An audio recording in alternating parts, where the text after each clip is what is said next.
ASPL six schedule जे football बादायलायनाय जादोंमोन बेयाव बिथांमोनहा जे माखासे रांफोरखौ दिनै जानला मोनला बाहायदों। हेलो रायजोफोर खुलुमबाय पि थांखि ब्लग चेनेलाव आरोबाव नोंथांमोन बयखौबो बरायनानै लाग्रोनाय जाबाय। स' रायजो राजा नोंथांमोन जों नुनो मोनदों ससियेल मिडियायावहाय जोंनि बर' हारिनि माखासे अपोजिशन पार्टिनि बिथांमोना माखौ लानानै राजनिति खालामगोन माखौ लानानै राजनिति खालामा लामाखौ आन्दायबाय जानो हागौ बिथांमोना। जों नुनो मोनदों बिथांमोननि राजनितिक सालायनाया दिनै गाबोन माखासे नलेज फेस्टिवल खुंनाय, माखासे प्रेस मिट खालामनाय, बहाबा स्पर्ट्स खुंनाय बेफोरखौसो लानानै बिथांमोना राजनिति गेलेनो नागिरदों। बेयावहाय बेसेबां खरस जादों बेसेबां खरस जायाखै बेफोरखौहाय गासैखौबो स्टाडि खालामनानैहाय बर'नि गेजेरावहाय राजनिति गेलेनो नागिरनायखौसो जोङो नुनो मोनदों। नाथाय जोङो बेफोरखौ नायोब्ला जुदि रांखौ खरस खालामाब्ला माब्रै हारिखौहाय सिनाखि होनो हानो, हारिनि थाखाय मारै जोंगा मागा देशआवहाय दिन्थिनो हानो, गासैबो रांनि सायावसो सिनारो। दा बेफोरखौ लानानैहाय बिथांमोना जोबोद मेगन सादों। UPPL नि थांनाय ISPL खुंनाय समावहाय जे रां खरसा जादों बेखौ लानानै बिथांमोना मेगन सादों। आरो थांनाय समावहाय जे नलेज फेस्टिवल खुंदों आरो बहाबा प्रेस मिट खुंनायावहाय बबेबा बड'लेण्ड गेस्ट हाउसआवहाय मिटिं जानायफोरावहाय जे रां खरस जादों बेखौहाय बुथुमबायनानैहाय रायजो राजानि सिगाङावहाय बाथ्रा बुंनोहाय सुरु खालामदों। जानो हागौ बिथांमोनहा जेबो राहायानो गैला पलिटिक्स खालामनो थाखाय। दा जों बयबो बुंनो हायो मोजांनि थाखाय हाबा मावनायावहाय रां खरसा जानायखौहाय जोङो इसेबां চিন্তা খালামनो गोनां नङा। नायलांदो ভিডিওखौ जोबजासे। আৰু আমি যে এইবোৰ সব তত্ত্ব দিছে এইটো আমাৰ নহয়, এইটো এক নাম্বাৰ ইয়া যে প্ৰথম যোনটো মানে 3.7 লাখ এইটো 24 মে 2023 ইয়াত principal secretary Bodoland territorial council Kokrajhar date আছে। এইটো RTI মাৰি আপোনালোকে চাব পাৰিব। এইটো আমাৰ কোৱা কথা নহয়, এইটো পেপাৰে RTI মাৰি আমি আৰু তেওঁলোকৰ ইয়াত সহি আছে সেক্ৰেটাৰীয়ে BTCৰ যোনটো সেক্ৰেটাৰী তেওঁৰ সহি আছে।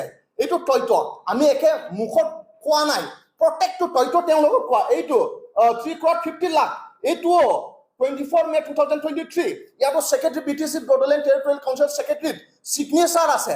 এইটো RTI মাৰি আমি পাইছো। সেইকাৰণে প্ৰত্যেকটা কথাটো আমি উইথ এভিডেন্স আমি কৈছো।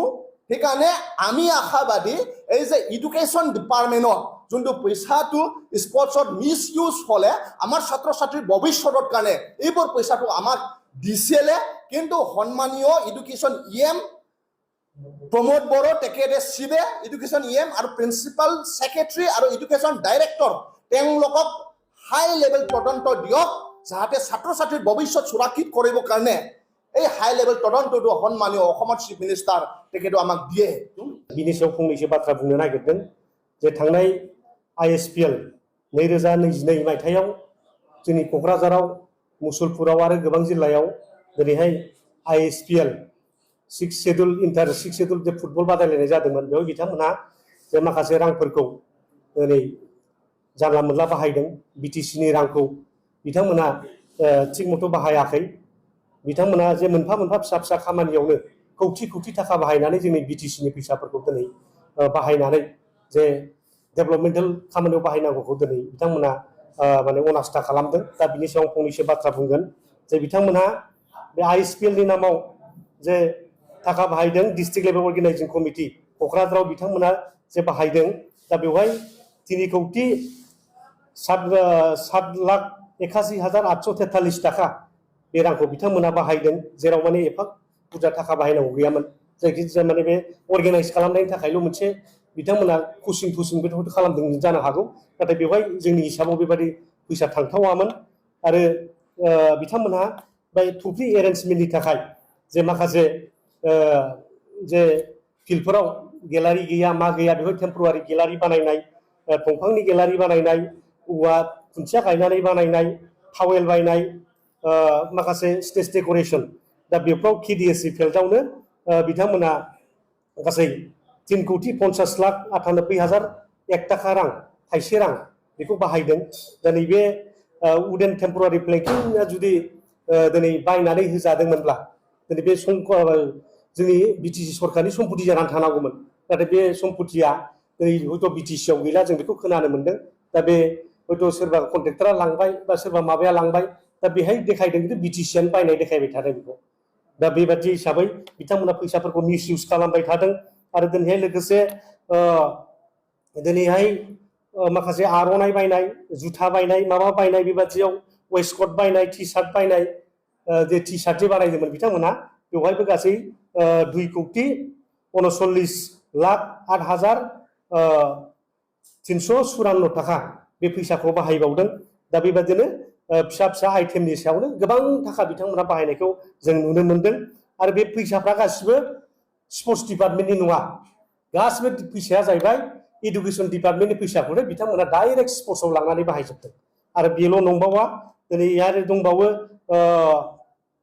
expenditure posting of first ISPL held from 9 to 23rd October 2022 दा बेहाय बिथांमोनहा गासै थाखा बाहायबावदों माने बेवहाय माने गासै प्रिपारेसननि थाखाय 83,88,193 बे फैसाखौ बिथांमोनहा बाहायबावदों लोगोसे खख' खेला जे खेलाया एसियान खख' खेला तामुलपुराव जादोंमोन दा बेवहाय बिथांमोनहा मा बाहायदों कनस्ट्राक्सन अफ मेन एन्ट्रि रड बे लामा हाबग्रा एसे बाला अन्थाइ खोनानै बानायनाय लोगोसे पाब्लिक एन्ट्रि रड पाब्लिकफोर हाबग्रा गारि हाबग्रा कार पार्किं गोजोन्थों रायजोफोर नोंथांमोननि थाखाय गोरोन्थि जाबायब्ला निमाहा होदो आरो जुदि मोजां मोनोब्ला शेयार खालामनानै हो जाहाथे बयबो नुनाय बायदि आरो आंनि चेनेलाव गोदान हाबसनदोंब्ला हायोब्ला साबस्क्राइब खालामनानै हो बेखौ बुंनानै आं भिडिअखौ बेयावनो फोजोबनाय जाबाय बर' हारि जै जाथों जै बर' हारिनि